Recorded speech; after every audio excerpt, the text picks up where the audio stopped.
말씀드린 것처럼 넷플릭스의 이런 뭐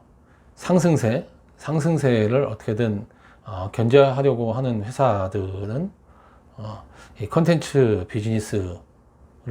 본인들이 그동안 주도하고 있다고 생각했던 회사들이라면 대부분 뭐 이런 생각이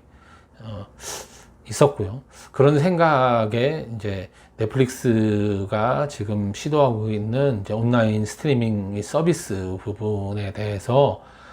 그동안 이제 어떻게 온라인 서비스가 발전하는가를 지켜보고 있다가 더 이상 이게 한때의 그런 소비자들의 호기심이라든지 이런 게 아니라 앞으로 콘텐츠 소비라는 게 이런 트렌드로 완전히 굳혀지게 될 거다라고 판단을 하고 이것에 대한 준비를 좀 해왔던 거죠. 그래서 이 훌루라고 아마 들어보셨을 겁니다. 이제 훌루는 이제 콘텐츠를 제작을 하는 거대 미디어 그룹들이 연합을 해서 이제 본인들이 가진 콘텐츠를 이제 이 OTT 서비스를 통해서 제공을 하는 이제 회사를 만든 거죠, 실제로. 근데 이제 훌루는 어떻게 보면 한국의 이제 푹하고 비슷하다고 볼 수 있을 것 같기도 합니다. 이제 한국의 이제 지상파 방송사가 주도를 해서 이제 여러 방송사의 콘텐츠를 이제 OTT 서비스를 통해서 소비자한테 공급을 하고 여기서 수익을 이제 확보하려 했던 거죠. 이제 소비자들이 콘텐츠를 보는 시청 패턴이 그렇게 변했다고 판단을 하고 이거에 대응을 하고자 한 거죠. 근데 이 푹하고 훌루는 비슷한 운명체의 공동 운명을 가지고 있었던 게 어쩔 수 없이 이 회사를 만든 지상파 방송사, 한국의 지상파 방송사나 뭐 미국의 그런 미디어 그룹들 입장에서 보면 새롭게 떠오르고 있는 OTT 시장은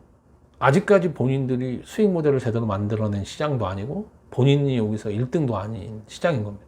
그런데 이게 자기들이 전혀 여기에 발을 들어놓지 않으면 나중에 이쪽으로 시장이 흘러갔을 경우에 완전히 기회를 상실할 수도 있다고 생각해서 이제 발을 하나 얹어놓고 뭔가 사업을 하려고 했던 거죠. 그러다 보니까 적극성이라는 면에서 조금은 떨어질 수밖에 없었고,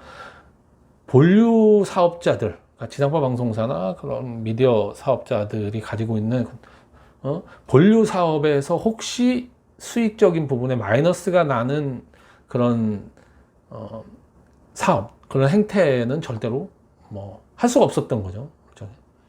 그런 여러 가지 제약 때문에 가장 중요한 게 첫째는 기존에 하고 있는 TV나 극장이 중요한 거고 OTT는 두 번째 라는 제약이 기본적으로 있었던 겁니다. 넷플릭스가 오직 OTT 사업을 통해서 본인들이 미디어 쪽에 강자가 돼야 되기 때문에 이쪽으로 올인하는 정책을 썼다고 하면 그쪽은 이게 두 번째, 그러니까 자기의 원래 본류 사업이 있고 이게 두 번째 사업이기 때문에 이거를 중심에 놓고 열심히 하는 사람을 쫓아가서 이길 수가 없었던 부분이 있었던 거죠. 그래서 혹자는 이번에 디즈니도 그렇고 HBO도 그렇고 여기서 OTT 사업체를 하는 거에 대해서 어쩔 수 없는 한계, 그러니까 이제 디즈니가 가지고 있는 엄청난 그 컨텐츠, 그다음에 HBO가 확보하고 있는 굉장히 인기 있는 컨텐츠에도 불구하고 그 사업자들이 기본적으로 가지고 있는 한계가 자기들의 원래 본류 사업을 지켜야 된다는 그 한계, 그러니까 그걸 깨고서 새로운 뭔가 OTT에서 승부를 걸려고 하는 모습을 보이진 않을 거기 때문에 결국은 한계를 가지고 넷플릭스 같은 그런 혁신을 만들어내기는 어려울 거다라고 생각하는 분도 있는 것 같습니다. 실제로 이제 어떤 모습을 보여줄지는 한번 뭐 저희가 뭐 지켜보면서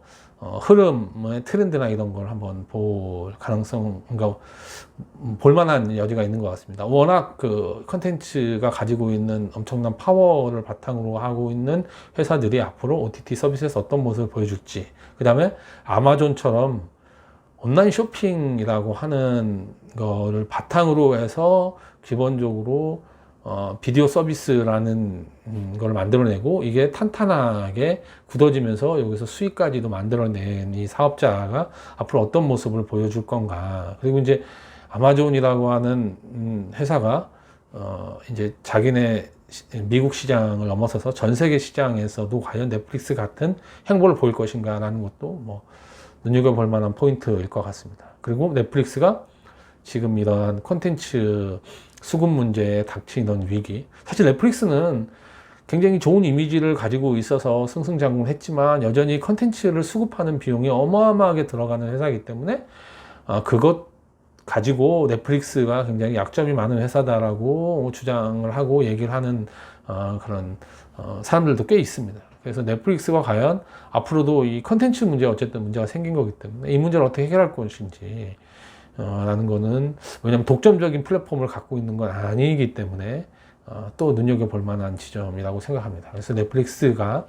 여러 경쟁자들과 어떤 구도를 형성하고 이 부분이 한국의 컨텐츠 산업에 어떤 영향을 또 미칠 것인지. 넷플릭스는 앞에 영상에서도 제가 얘기를 좀 드린 것 같은데 지금 한국 드라마 시장에서 굉장히 유의미한 플레이어가 됐습니다. 한국 드라마가 의미 있는 그런 제작비를 투자를 해서 굉장히 큰 대작 그 드라마를 만들기 위해서는 지금 현재 넷플릭스의 자금을 수혈받는 방법이 지금은 가장 합리적인 상황이 돼버렸거든요. 그 전에 이제 일본이라든지 중국에서 들어오던 자금이 사실은 지금 끊긴 상태고 국내의 그런 그 시장에서의 벌어들일 수 있는 수익만을 가지고는 저희가 그렇게 많은 제작비를 드라마에 투자할 수는 없는 그런 시장 상황이기 때문에 해외 시장 전체를 봐야 되고, 근데 한국 드라마를 해외 시장 전체를 놓고 뭔가 판을 벌릴 수 있게 할 수 있는 지금